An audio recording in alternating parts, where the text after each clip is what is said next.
Reminder, I just hit record. Perfect.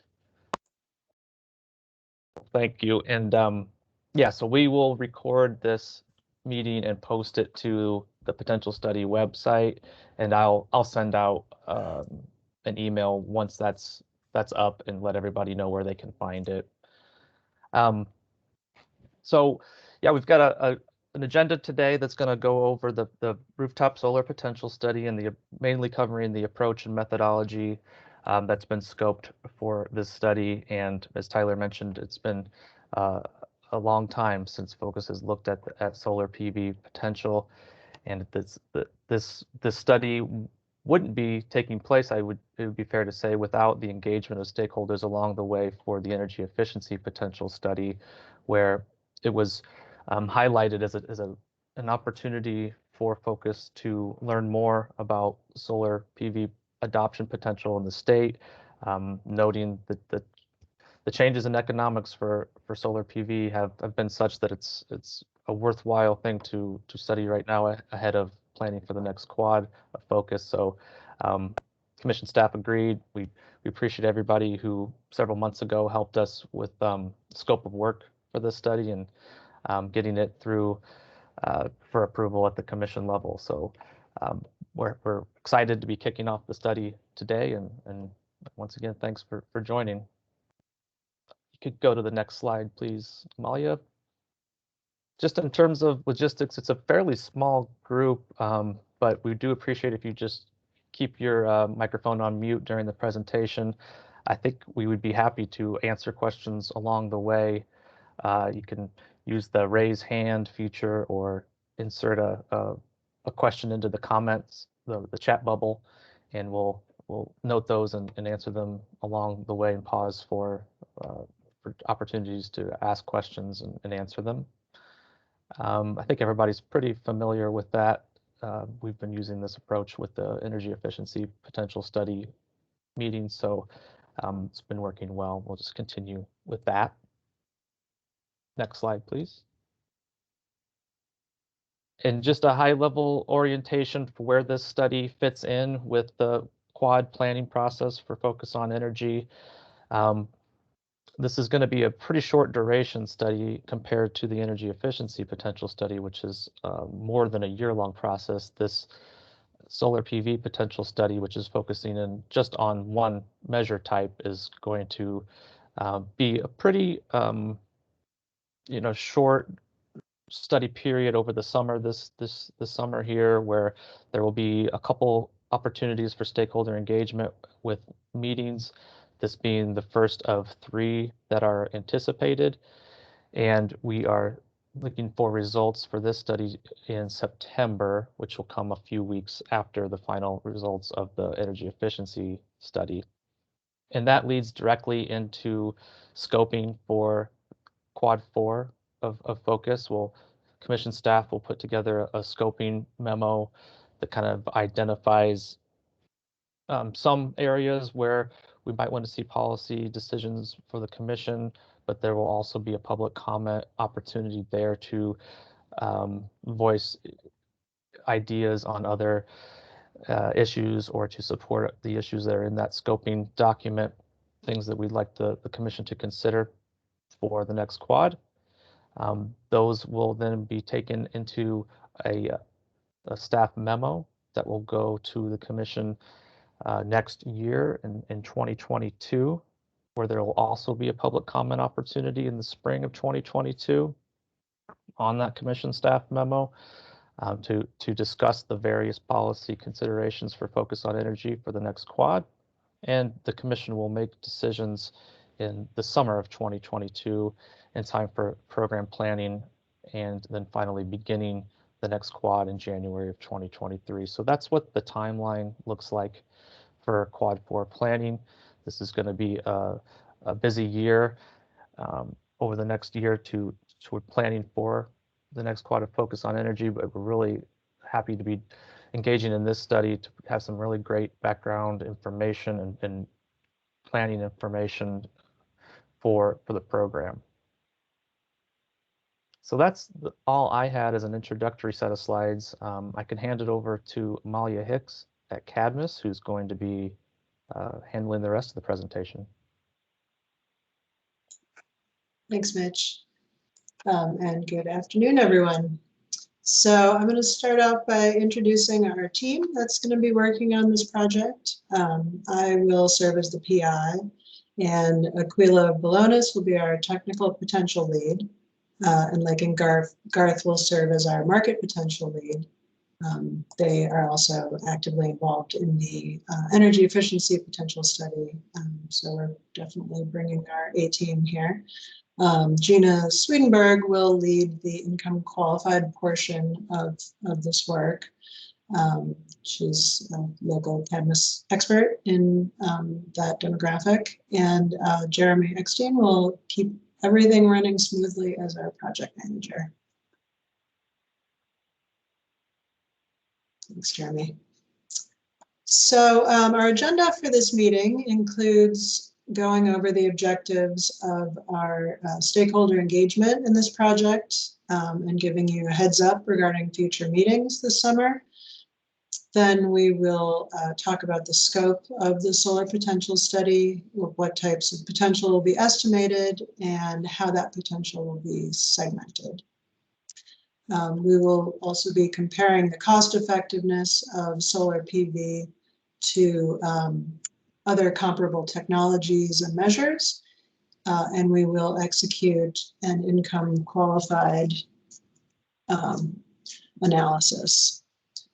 So at that point, I will hand things over to Jeremy to go a little bit deeper into our modeling approach and study methodology, how we will calculate technical and market potential, and which economic scenarios we'll be looking into. Those will also be decided by stakeholder feedback. And then Gina will discuss the income qualified research portion of this work in a little bit more detail. And at that point, we'll open it up to questions. But as Mitch said, you know, we're a fairly small group, so it would be fine if folks have questions they want to ask along the way.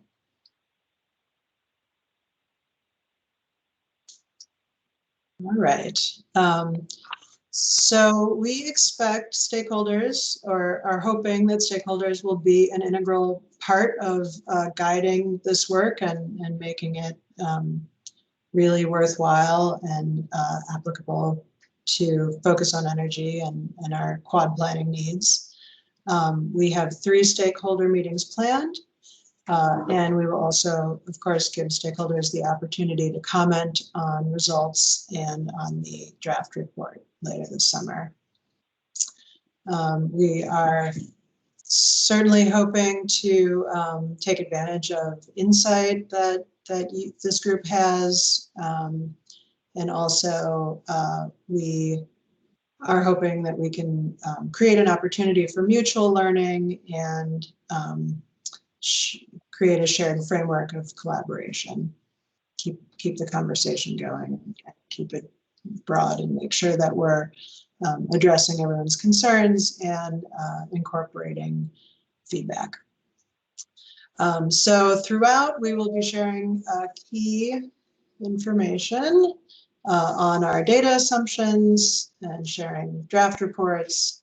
We will also post all of these presentations and any relevant documents on the stakeholder website. And are we sharing the same stakeholder website with the potential study, Mitch or Jeremy? We are. Yes. Okay, great. Next slide, please. So we are proposing 2 more meetings this summer. Today we're doing the kickoff and giving an overview about our planned scope and approach. Later in the summer, probably toward the end of June, we will review our model inputs and discuss the scenarios that we're going to look into. And then in July, we will give a presentation of our draft results and discuss them with this group as well.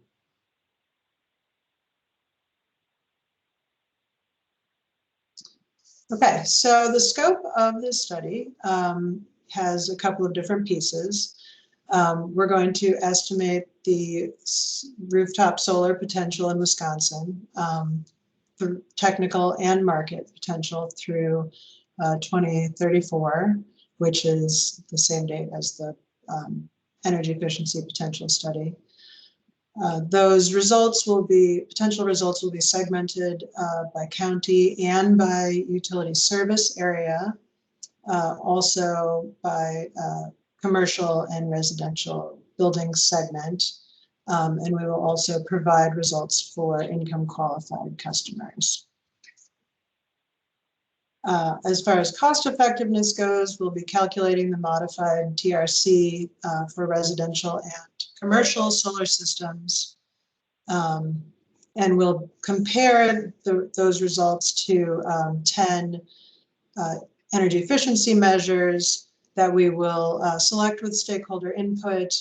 The reason that we are constraining it to 10 measures is because some of the energy efficiency measures in the TRM are probably faucet aerators, are probably not a good, don't provide a good comparison in terms of the size of investment that customers would be making. So we're looking for more comparable measures such as maybe heat pumps, but those will again be discussed with this group and you will help us choose what seems to be the most appropriate. And then finally, we will be conducting some interviews to identify barriers and opportunities for the income qualified segment. We will also be designing and producing an equity framework that will just help program design in terms of making sure that as decisions are made, and Gina will get further into this later in the presentation, but that income qualified customers are being considered in the design of programs. We will also be analyzing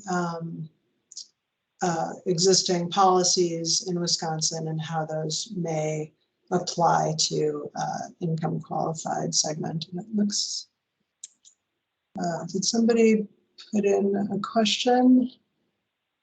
How will multifamily residential be handled in the building type segmentation? Jeremy, do you want to take that question? That's a great question. We talked about this and we're going to consider multifamily as a commercial entity.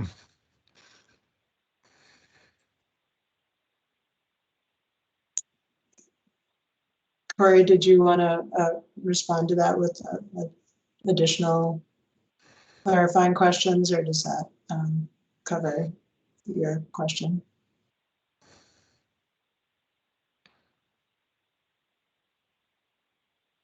Okay, I'm going to take that as good for now.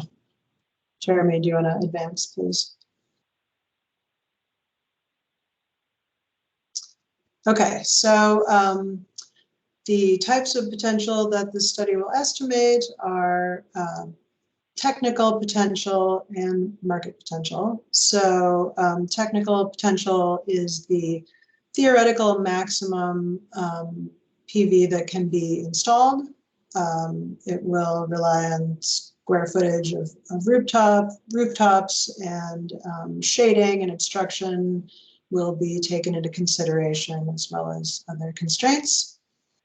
And then as a subset of technical potential, we will estimate market potential, which represents the adoption of solar technology, PV technology, given economic considerations and people's propensity to adopt it. And both of those calculations will be segmented by Wisconsin County and also by utility service area, building segment, which we have already briefly discussed, between residential and commercial, and also by income classification. So because of the rapidly changing economics of distributed solar systems, the methodology for estimating adoption is different from that used in the energy efficiency study. And this study will not provide program targets. Those will be, developed based on the planning process of the PSC.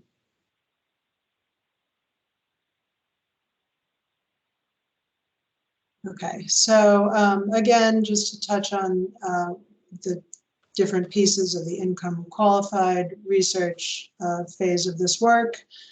The goal is to provide information that will ameliorate and contribute to effective program design for this segment. So one piece will involve interviews and a literature review. We will benchmark different program designs that already exist and ask our interviewees to help us identify barriers and opportunities that they have experienced when extending this technology to that market. In the policy research piece, we will look at different Wisconsin and focus on energy policies with an eye to determining how they may affect the adoption of solar PV by income qualified segments, whether or not they are contributing positively to reaching that segment or not. And then finally, the equity framework, where we develop an infographic that will exhibit principles and questions that can help determine policy and or program design at the state, local, and utility level when designing a program to reach income qualified segments. You've got a hand, Mitch. Hey, Amalia. Yes. I would just encourage, if in terms of those interviews for the income qualified segment, if anybody on this call or has any colleagues, or we are open to, suggestions for organizations or people to talk to. So if we would welcome those suggestions if you have them. Thank you. That is a great point. Tyler, or Commissioner Huebner, sorry. You're good. Are you planning to talk to trade allies, in other words, solar installation, solar development companies as part of those interviews? And then the other few other thoughts might be weatherization agencies. I know there's a few that have looked at solar and understanding from them what barriers they've encountered that wouldn't be just funding or, wherever they get their grants or programs from, but actually on the ground with customers, of course. Those are just a couple thoughts. Do you know who's in that pool of people to be interviewed, or as Mitch said, maybe you're taking ideas now? Yeah, we certainly are taking ideas now. And I actually was part of a proposal to investigate the income qualified solar PV that was proposed to OEI. So I have a couple of contacts, and at least one installer that I can reach out to, but we are definitely hoping to expand that group.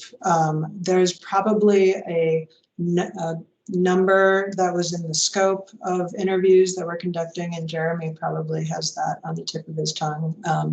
But I personally feel that talking with installers is a really important aspect, because I've just, through conversations, I'm aware that sometimes it is hard to get installers that are willing to work with that segment for various reasons. So I think that that would be an important source of potential barriers that we might want to explore. Jeremy, do you know how many interviews are in the scope right now? I believe we budgeted for 8, but in speaking with Mitch, we also acknowledge that there's a lot of flexibility in this particular piece, and that we're happy to speak to as many important stakeholders as it makes sense for what we're trying to get, and if there's value to speaking to installers, then we can certainly do that, as well as other folks.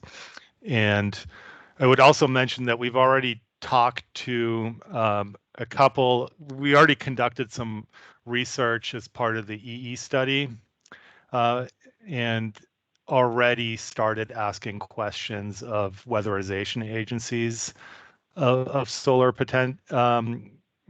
barriers and whatnot. So it's just to add that we've actually already started gathering some of this info from our ongoing research with the E study. And Gina, feel free to add anything if you'd like. If Yes, I was going to say we already gathered some of that data through those weatherization agency interviews. Mitch actually suggested that we add some questions specifically about solar to our interview guides, so we're able to get a head start. And 3 of the weatherization agencies out of the 6 we talked to actually had some good insights already from what they'd been researching and thinking about in terms of solar. So we're going to be catapulting and leveraging from there. But installers are definitely in the mix of who we are hoping to talk to. We're also considering talking to maybe some successful program administrators in other jurisdictions that have exemplary programs. We want to try to pick their brain if possible on some lessons learned. And then we might even want to talk to some advocacy groups in the state of Wisconsin or regional. So it's an open group right now, and we are hoping that the benchmarking feedback from you all on the phone right now and our policy review kind of lead us in the direction to create that sample. And then, of course, we will vet our list of interviewees before we actually start recruiting and making calls. Thank you. Levi, did you have a question also? I did. We'll change pace, and maybe you'll get to this. But the idea of using rooftop area as a kind of proxy for potential, how does that? How do you account for ground mount systems? And is there some extra attention to kind of help translate that? Does that? It seems like that's at least in like the commercial segment, that's maybe something that's a little more common. And so I'm just curious how you're going to handle that. Jeremy, I wonder if it makes sense to move into the methodology section so that we can. Sure, but I'll maybe just answer Levi's question and say that ground-mounted solar is not in our scope for this study, and because it's extremely difficult to estimate. And Aquila might want to add something more to that. We had some discussions about it. It's really not feasible for this study. At least on the technical basis of estimating technical potential, the sky is a little bit the limit in that respect. And so how we would translate that into our current methodology was going to be a little bit of a challenge, and there was some agreement with PSE about not looking at ground-mounted systems for this particular project. Okay, thank you.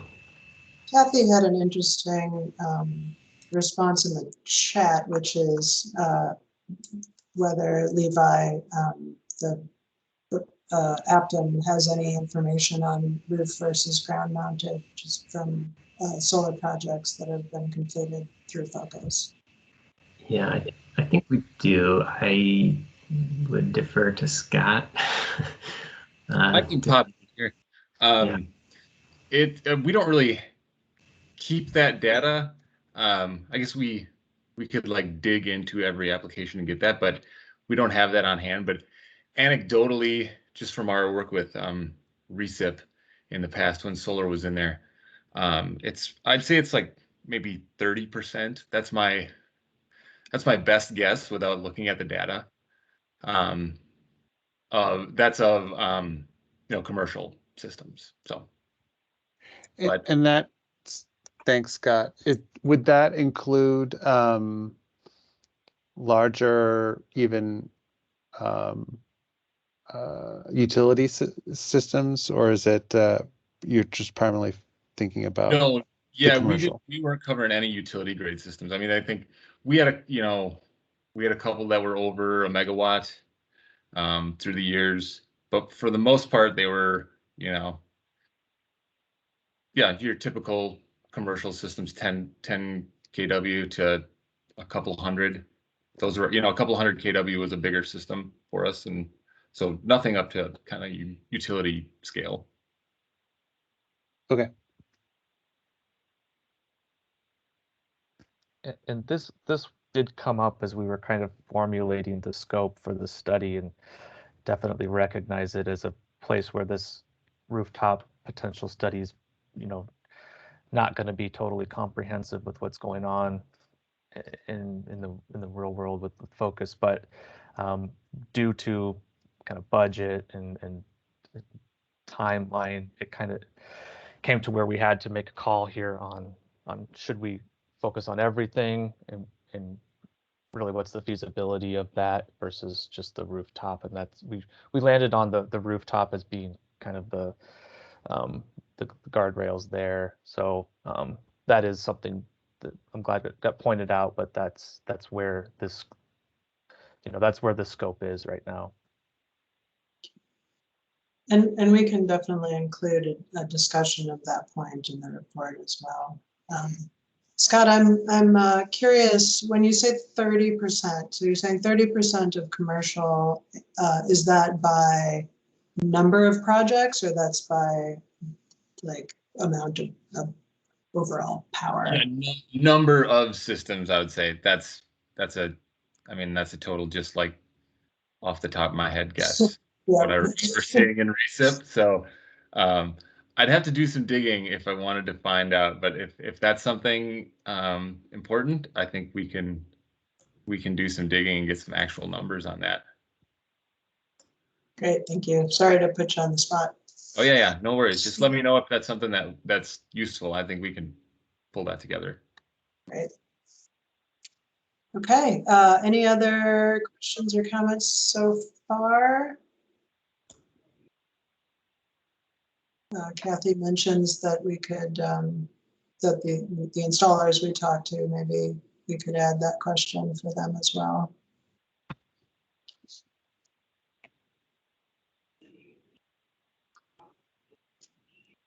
Okay, great. Well, Henry, you want to take over? Sure. So I'm going to talk us through the modeling methodology for technical and for market potential. And so I'll just add that our initial our initial scope included options, and including using a custom built model or using a a model that has been developed by the National Renewable Energy Laboratory. And we did some initial research and identified the NREL model as the appropriate way to move forward for this. And it's called DGen. It's a model that NREL has been working on and developing for, I think, maybe 10 years, but for quite some time. And it has historically been their proprietary model, but a couple of years ago they made it available to the public, and so it's available to us. And in fact, NREL is encouraging users to adopt it. And one of the really exciting and cool things about it is that NREL provides technical support for us to run and to modify the model. Additionally, one of the really cool aspects of it is that the model provides Wisconsin-specific databases to use, and there's a lot of data in the model. Sorry, was there a question? That's all available for us for download. And like I said, the model provides county level resolution and provides both technical and market adoption. There's a lot of NREL studies that have used the model. Just over the years, it's their go-to. And so we are really excited to use it for our study, and we've been digging in both to the functionality and also to the baseline Wisconsin data that's available. So a little bit more about it. So the left-hand side shows what DGen does, and then the right-hand side shows how we will use the model. So the DGen already has LiDAR data, weather data, and populations, and rooftop square footages in the model that basically provide our technical potential. And so all of this data is in these multiple dozens of databases that I mentioned. And so what we will do is that we will review the data in these databases and make any adjustments that are necessary.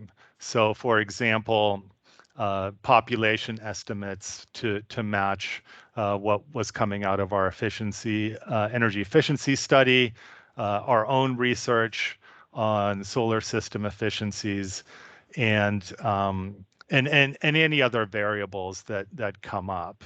So while it's great that the Wisconsin data is comprehensive and already provided for, we will be going through and making sure that it matches our own data resources, since we've been working here in Wisconsin specifically.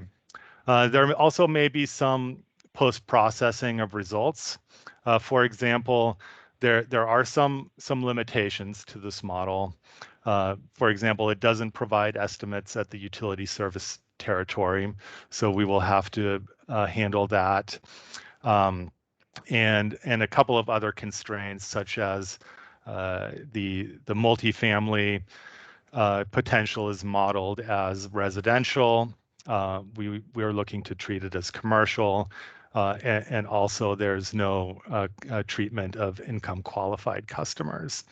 All that having been said, it's a very powerful tool, and the data is transparent, and we will be going through it and making sure that the data itself matches what we ourselves understand about Wisconsin and also the solar market. The modeling of market potential, similar to our EE study with optimized, is somewhat more complicated. So there are a couple of variables at play with how the model does this. So we need to take into account, or the model also takes into account, both the economic attractiveness of solar systems to customers, given a wide range of variables such as electric prices and incentives, tax credits, net metering rates, and any other variable that essentially creates a payback for the customer. But then there's also an aspect of adoption that goes beyond simply economics, and that relies on a diffusion of innovation, adoption curves.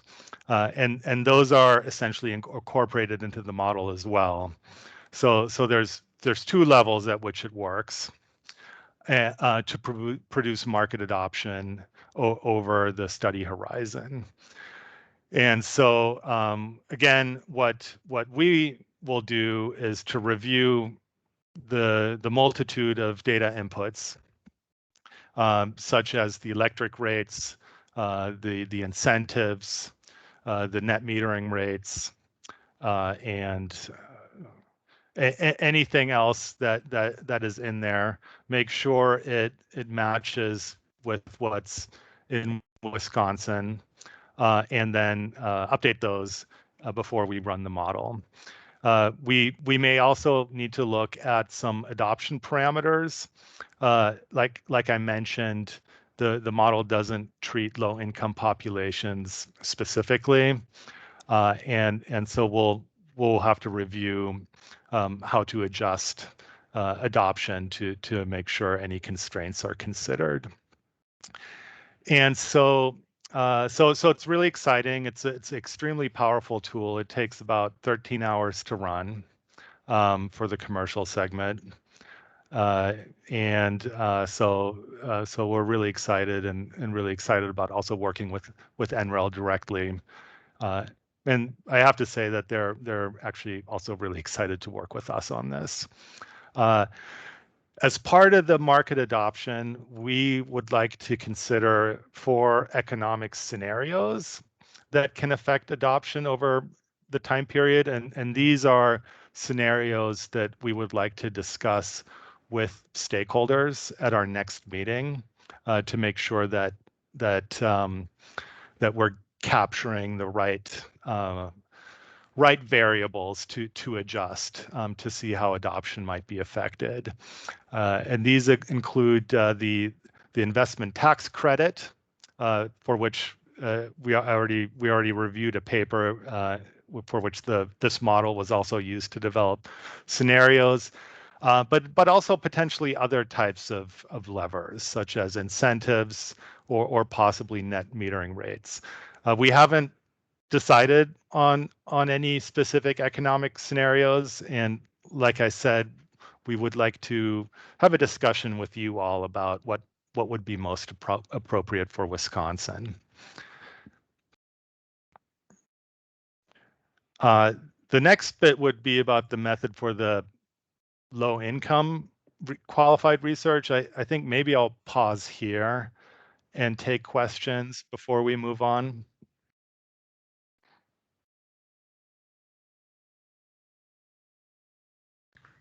Jeremy, it's Kathy.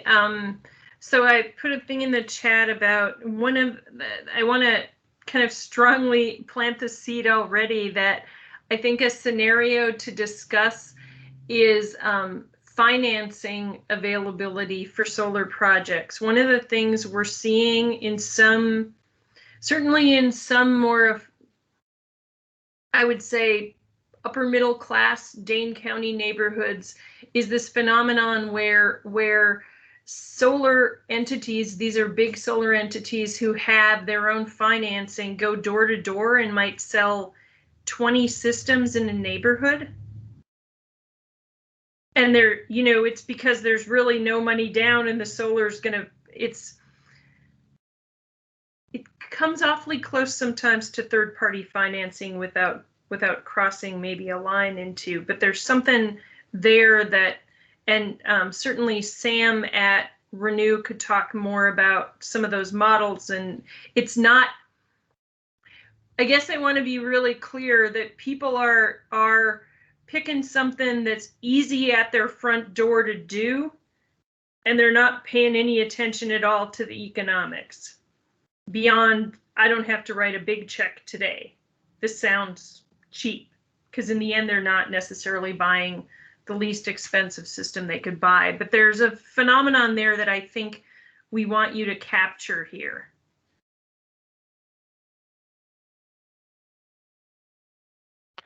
I appreciate that. We already discussed even how to turn financing options on and off in this model. So thanks for that feedback. I think that's really a good insight.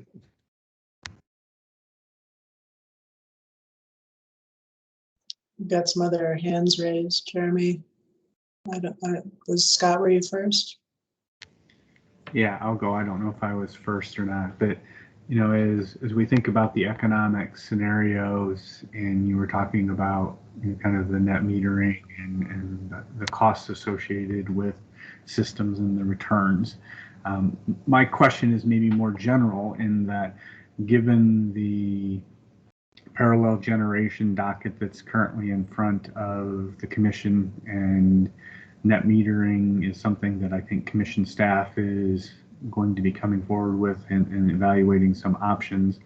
How will that effort overlay with what we're looking at here when we think about scenarios, etc.? Because obviously, you know, net metering will have a significant impact on, you know, how a project could potentially pencil out. And I guess I'm looking for any thoughts from maybe Mitch or any others on the commission staff as to how that parallel effort and this effort kind of sync together, so that the results of the potential study, you know, are indicative of what might be considered on a longer term basis here in Wisconsin for third-party ownership.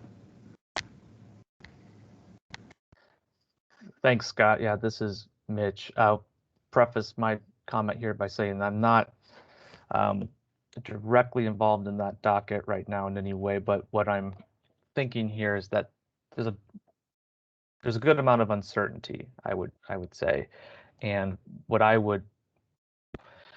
my approach here would be to bring in the folks at the commission who are closely involved in that docket and have them help us with guidance in terms of what are reasonable ways to think about any kind of a scenario as it relates to what might be coming out of that.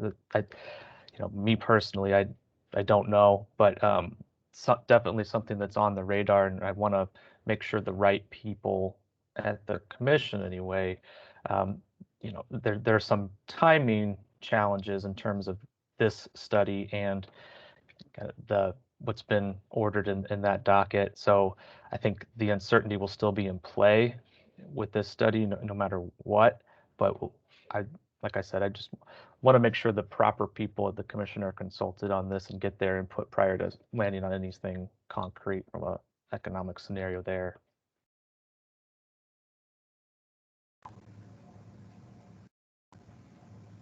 Thanks, Mitch. Sam? Oh, sorry. Yeah, thanks. I had a question about the market potential side, and I was wondering if there's any way in this model that you're able to like turn on or turn off or factor in, you know, the number of meters that might be at a commercial site. And I'm mainly asking this question with my multifamily housing lenses on.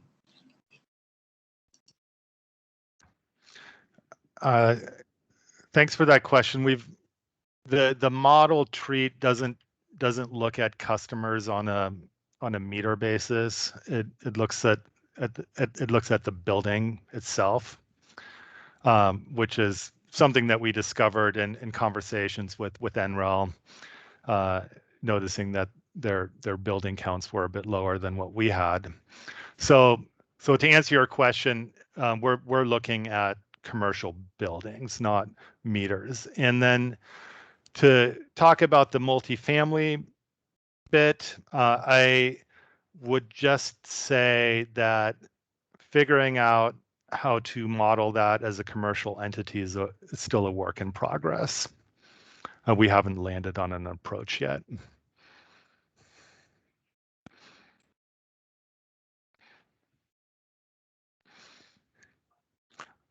Unless Aquila, you wanted to add something to that, or Max.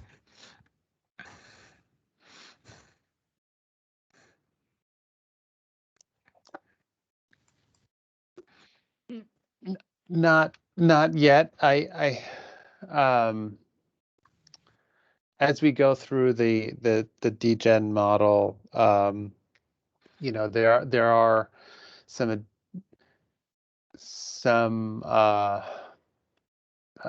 assumptions or some calculations that are in there, or data that we need to reconcile with the potentials assessment. And so we're still going through a little bit of that process and coordinating with the NREL team to make sure we're interpreting all the data. So that's our current process, and how they're treating multifamily and residential. There are some benefits of that, but then on the other side, if it's a large multifamily building, it's a little not necessarily getting the same classification, and so that's in part we're wanting to move it into commercial, is to actually account for the larger multifamily buildings that have more rooftop square footage available. Can I actually ask Sam, what's your, can you maybe elaborate on your question and possibly your experience of how multifamily should be treated? I'm actually quite curious to maybe hear a little bit more from you.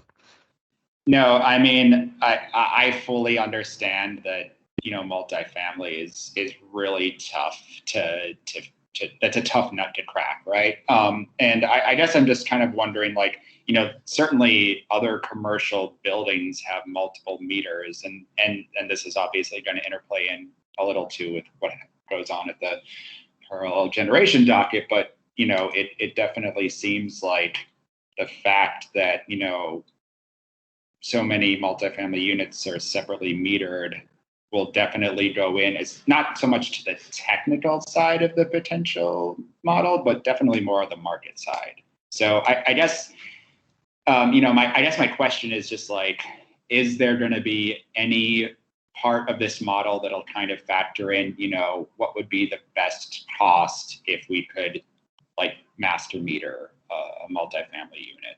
And I know that's really hard to figure out, but that's kind of the crux of my question. We have not gone down the road of thinking about master metering yet, and I don't want to promise that we can. It sounds. Let me just say that we're in the process of cracking the nut of multifamily. And that it can be an ongoing discussion. And I actually really appreciate this feedback. You know, I'll just note that currently the model treats multifamily as single family, as individual adopters, and in the residential sector, and we were thinking we should move it out to commercial. Kathy? Yeah, just to build on that, I think I worry. So that was, Jeremy, very helpful to say that what kind of propelled you to think about it the other way is there's a single adoption decision there, but there are multiple individual residential level rates there. So I'm concerned that if you treat that like a commercial facility, some of the economic stuff gets a little bit weird because you're looking at commercial rates that are not commercial, and it messes with, it's inevitably going to mess with some of your low and moderate income, because that's where those folks are too. And so I think this is a really tricky thing that we want to make sure we get right. And there are kind of multiple layers of messy complexity there.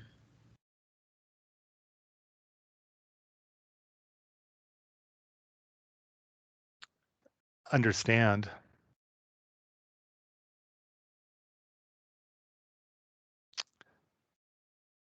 Jeremy, Molly? can I ask a question real quick? This is Sure. Mitch.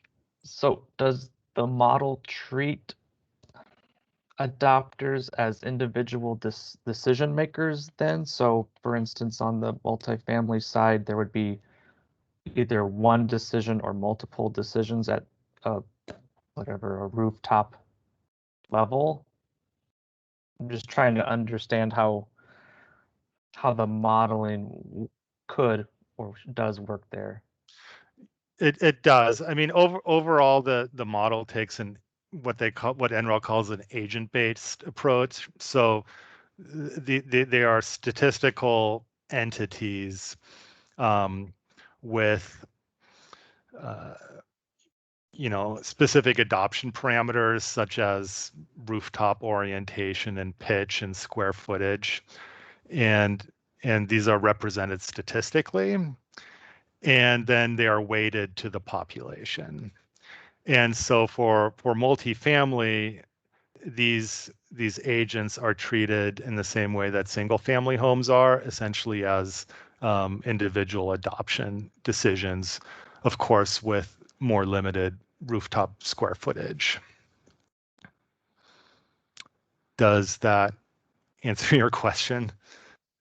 I think so. So a rooftop, a building it's binary. It either is or it isn't 100% adopting solar PV for the case of this model, right?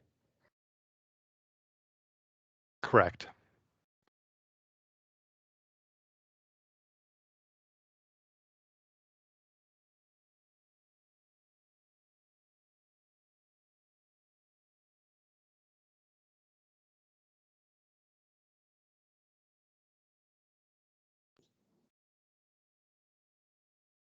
Should we move on and let Gina go into a little more depth on the income qualified analysis?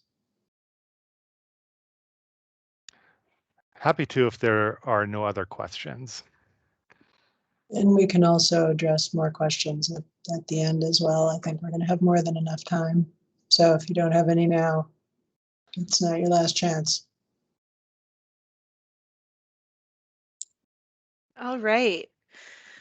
Well, thank you guys for talking through this today. Amalia teed up the income qualified research already, and we chatted about it a little bit, but the purpose of what I wanted to discuss today was just showing that a lot of these activities are happening in parallel, and that this is a really cyclical piece of the research. So we are going to be conducting those 8 stakeholder interviews. And like we mentioned earlier, right now we're considering program administrators, solar installers, advocacy groups, and anything or anybody that the literature review and the policy research starts to point us to. There's a lot of experts in this field, and we want to make sure we're talking to the right people to get the best nuggets of information. So we are going to be doing a literature review and seeing what type of information is already out there regarding income qualified solar program design. And we hope to identify 4 exemplary program designs that could be applicable in Wisconsin. And we're also going to be looking at Wisconsin and focus on energy policy to try to identify if there are any solar policies that push program design into a certain area and create opportunities, or if there are any inadvertent barriers that are coming from the policies that are already in place. So as we're doing that secondary data review, we're hoping that that is what is going to help identify who we should be talking to through the interviews. And then the equity framework is going to be basically a list of prompts for anyone who is moving forward in the future with a solar program design, to ensure that there's equity embedded in that program design and that there's not any inadvertent program design elements that could create any barriers for any certain customer segments without it being decided upon. So ensuring that the income qualified segment is at the forefront of any decision making in future program design. And these prompts in this equity framework will be reminders of best practices and reminders for design decision making that is, has an equity component embedded within it. And what we're hoping to do is, as we're starting to develop this equity framework, we're hoping that we can vet some of that early drafts of that, or some of those prompts with some of the interviewees who we speak with along the way, and have that be part of this like cyclical process of developing and testing with those 8 stakeholders. So that infographic will include the equity framework and outline some of the best practices that we found, identify some of the policies to keep in mind when moving forward with income qualified solar program design, as you all, so that you guys can use this potential study and this income qualified research far into the future. Does anybody have any specific other questions on the income qualified piece of this work?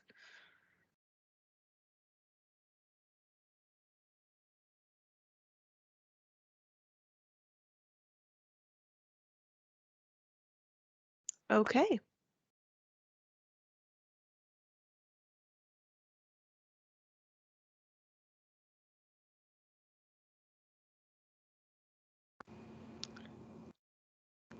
Any other questions? Real quick, this is Mitch. Maybe we should define what income qualified means in the scope of this study so people are aware. So we are using the same definition that we used for the energy efficiency study, which was the 80% of state median income, which qualifies for the focus on the tier 2 focus on energy incentives. So it's a little bit higher than some of the other levels for example, weatherization programs. Thank you.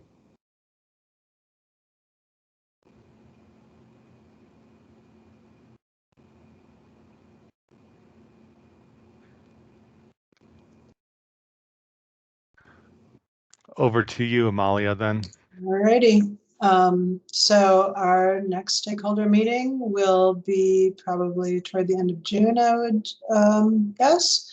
And we will present our modeling inputs and ask for stakeholder feedback on the types of scenarios to run. We have received some good feedback already today, and you can see that Mitch and I have our emails on this slide. So, feel free, this deck will be available on the SharePoint site, and we would love to hear from you as ideas come up, any kind of feedback you'd like to send at any point. But we will be meeting again to discuss those scenarios and our more specific modeling approach in detail in another month. It's almost already June. And that's, you know, our pretty much our presentation for today. So definitely, you know, if there are other questions remaining, we still have 25 minutes left in this meeting to discuss anything that comes up for you, or we can all take the time back and get some other things accomplished with our afternoon.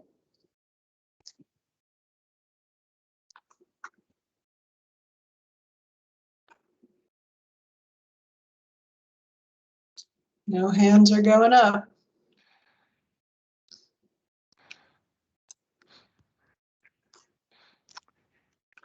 All right, maybe we can consider that a wrap for today then. Thank you all for sharing your time with us and your feedback. And we'll look forward to talking again soon. Thank you. Thanks. Thanks, guys. Thank you. Bye.